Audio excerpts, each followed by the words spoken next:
안녕하세요. 토커바웃 아트 토커 김찬용입니다. 오늘은 저희가 근래에 프리뷰로 이런 전시 있다 라고 미리 살짝 스포를 해드렸었던 지금 동대문 DDP에서 진행 중인 데이비드 호크니 앤 브리티시 팝아트 전시를 좀 소개해 드려 볼까 합니다.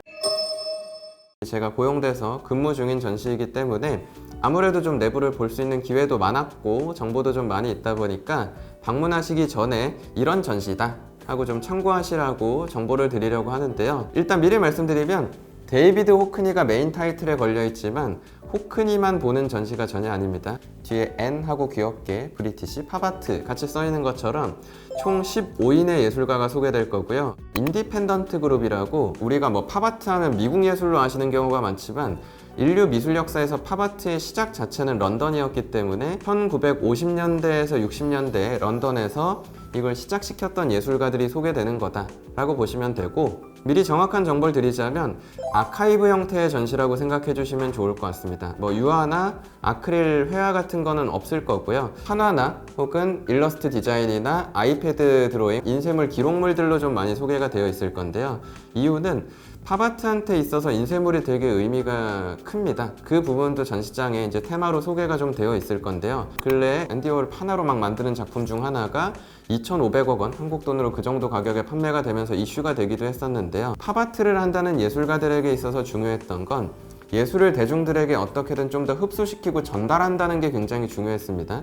단적인 예로 이들이 활동하기 직전에 좀 주목받았던 미국의 추상예술가들, 뭐 잭슨 폴록이니 마크 로스코니 이런 예술가들은 너무 대놓고 상업적인 미술계하고 엮이는 것에 대해서는 예술가가 뭔가 신념을 잃는다거나 세속적으로 변하는 거라고 생각해서 거리를 두려고 했으나, 오히려 이 팝아트 하는 예술가들, 특히나 이 런던의 인디펜던트 그룹의 예술가들도 상업적인 부분, 예를 들어 이번에 가보셔도 비틀즈 앨범 커버 디자인한 것도 막 있을 거고요. 영화 포스터를 막 디자인하면서 참여한 것들도 있을 거고, 상품 디자인에 참여한 것들도 꽤 많이 만나보실 수 있을 겁니다. 이런 방식들이 오히려 대중의 일상 속으로 예술을 스며들게 할 수 있는 하나의 방식이 될 수 있다. 새로운 예술 유통의 방식이 될 수 있다 라고 꿈꿨던 게 바로 이 팝아티스트들이기 때문에 이것들을 기반으로 팝아트의 탄생과 변화, 그리고 현재까지를 이해할 수 있는 전시다 라고 생각해 주시면 좋을 것 같습니다. 데이비드 호크니 같은 경우에는 지금 세계에서 가장 인기 있고 유명한 예술가 중 한 명이다 보니까 단순히 팝아트란 장르로만 구분할 사람은 아니다 라고 소개가 되지만, 시작점에 있어서는 팝아트 계보 안에서 시작했다고 보시면 되고요. 이게 왜 중요하냐면 첫 번째 방에 가보시면은 타임지 1966년 이제 표지 중 하나가 더 스윙잉 런던이라고 해가지고 1960년대 런던은 과거처럼 보수적이고 막 젠틀하지 않고 오히려 에너지 넘치고 신나게 춤추며 흔들리고 있다 라는 의미에서 이제 비틀즈, 롤링스톤즈 혹은 디스코텍 이런 게 문화가 퍼져나가면서 자유를 갈구했었던 그 시대의 문화가 소개될 건데요. 아시는 분들 많이 아시겠지만 호크니는 커밍아웃을 한 사람입니다. 동성애자인데요. 특히 1950년대 영국 런던에서 커밍아웃을 한다는 행위는 사회적으로 거의 죽음을 선택하는 행위에 가까웠습니다. 하지만 말씀드렸던 당시 영국은 변화하는 시점이었고 자유를 외치고 있는 시점이었기 때문에 이 자유로운 문화에 반응한 팝아트 예술과 함께 호크니도 그 인디펜던트 그룹에서 함께 연구를 했었다 라고 보시면 좋을 것 같고요. 특히 이번 전시에는 팝아트 계보의 시작점이라고 평가받는 리처드 해밀턴이란 예술가의 작품들도 좀 소개가 될 건데요. 특히 1956년 This is Tomorrow에서 이것이 내일이다 란 전시에서 무엇이 오늘날의 가정을 그토록 매력적이고 색다른 것으로 만드는가 라는 이 해밀턴의 작품이 비평당할 때 처음으로 이제 팝아트라는 용어로 명명하게 되면서 인류 역사에서 팝아트란 장르 자체가 등장했다 라고 소개가 되니까요. 이 시작도 만나보실 수 있을 거고요. 에드와르도 파올리치란 예술가의 작품 중에 많은 그림, 많은 재미 라는 작품도 있을 건데요.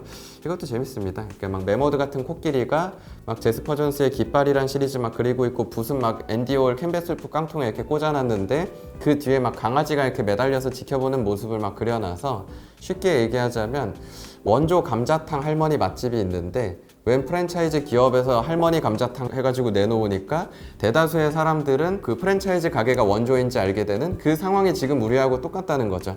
팝아트 원전 따지고 보면 런던인데 대다수는 미국 예술 아니야? 이러고 알고 있는 이 상황 자체에 대해서 영국의 팝아티스트가 나름의 위트로 패러디하듯 풍자해놓은 작품 같은 것도 만나보실 수 있을 겁니다. 그 외에도 이례적인 인디펜던트 그룹의 여성 예술가였던 브릿질 라일리의 보통 옵아트나 옵티컬 아트라고도 얘기하는데요. 정지되어 있는 그림인데도 패턴을 이용해서 마치 약간 멀미날 것처럼 3D처럼 아른아른하게 보이는 좀 독특한 그림들이 연구 결과물들로 와 있을 겁니다.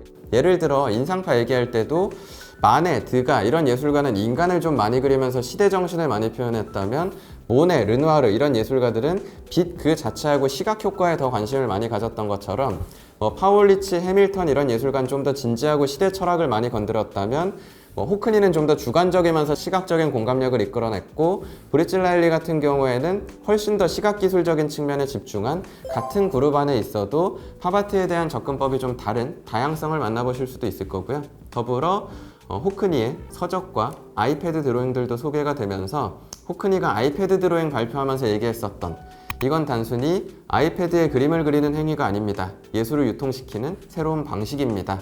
이 말의 의미에 대해서 한 번쯤 공감하는 공간도 있을 겁니다. 특히 개인적으로 제일 좋았던 건 지금 런던에서 2월에 오픈해서 제일 핫한 공간 중에 라이트룸이라고 호크니가 직접 디자인에 참여해서 저희 영상에 한번 추천드렸었던 빛의 시어터처럼 미디어 아트로 되어 있는 전시 공간도 소개가 되고 있는데요. 미디어 아트 하면 그게 무슨 예술이야? 라고 생각하시는 분들도 계시겠지만 호크니 본인이 하는 얘기가 이미 르네상스 시대에 유화물감 보급된 이후 이미 600년 동안 그 물질 재료가 세상의 시각예술 중심에 서 있었는데 이미 디지털 시대가 도래한 지 20년 가까이 돼버렸고 이제는 디지털 기술 자체가 하나의 새로운 시각예술 물감 같은 재료에 해당한다는 거죠. 그래서 단순히 감상하는 게 아니라 공간을 경험하는 예술을 런던에 선보이고 있고 DDP에 있는 공간은 호크니가 직접 디자인한 공간은 아니고 그 라이트룸을 허용받고 오마주해가지고 미러룸 형태로 만들어 놓은 수영장 시리즈의 공간화 작품 형태도 하나 있을 겁니다.